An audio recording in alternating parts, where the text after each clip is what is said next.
Xấu vãi. Quá tối thui không có người cũng ớn à. Quá.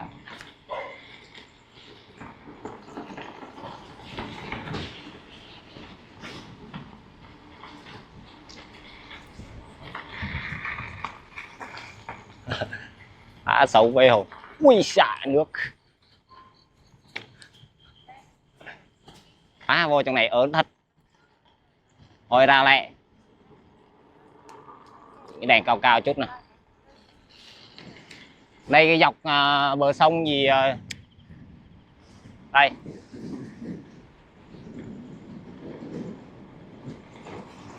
Bên này là sông. Mình chạy lung tung mà sao không biết chui má trong cái hẻm. Đường thì xấu không có người, ma ớn quá.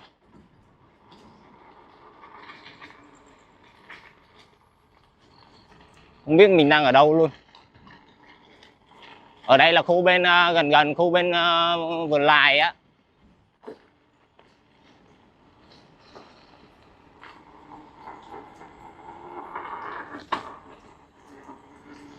Ui. Đây rồi, đẹp rồi. Ở đoạn đường đẹp rồi.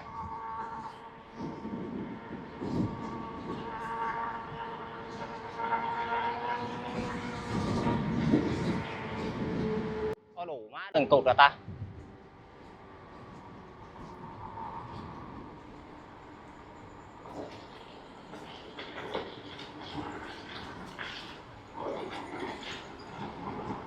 Ra tới đây đỡ đỡ tí á.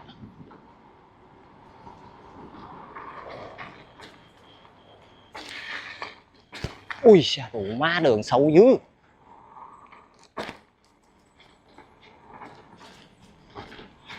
Đúng là đi như kiểu là đi ốc rát, chỉ sợ cái này đường này đi đủ mà lủng lốp thôi.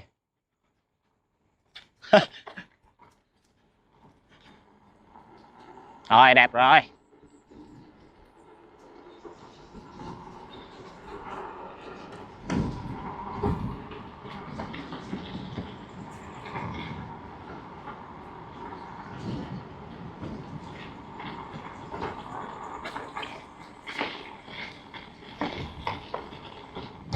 Lần sau trưa đi lung tung á.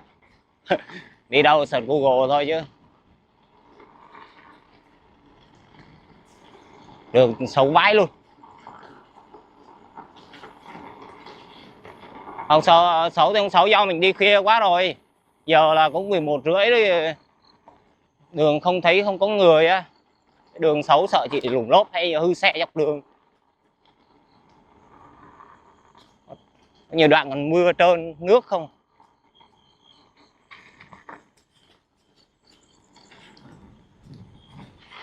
Wow. Đây rồi, đẹp quá.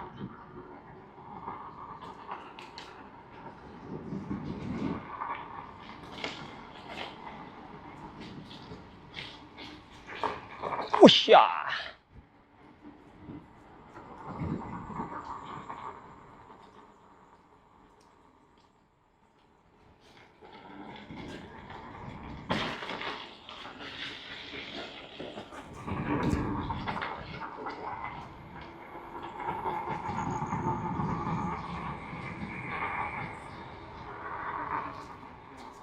Có đủ nước không vậy? Bê tông à?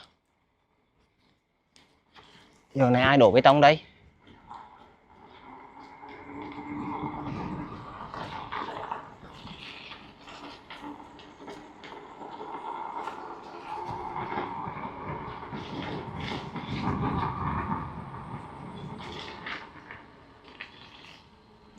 Đây là đâu?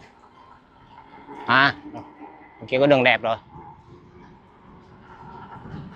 Ở đây toàn là quán cà phê bờ sông. Trước mình có xuống dưới khúc hình như trên kia uống với mấy anh một lần rồi, cà phê với anh một lần rồi.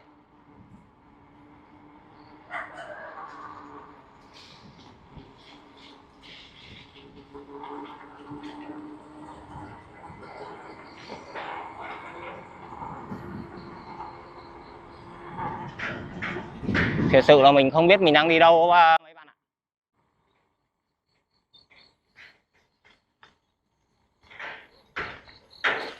Ui, đường kinh vãi. Rồi.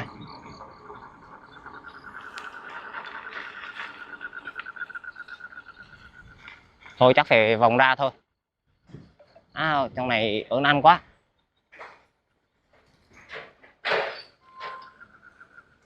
Thôi vòng ra thôi. Tối thui đi còn tối gặp chó gặp mèo gì. Chó gì ngoài đường quá trời đâu biết. Ôi. Thôi thôi. Đi ra ngoài, đi ra ngoài, đi ra ngoài.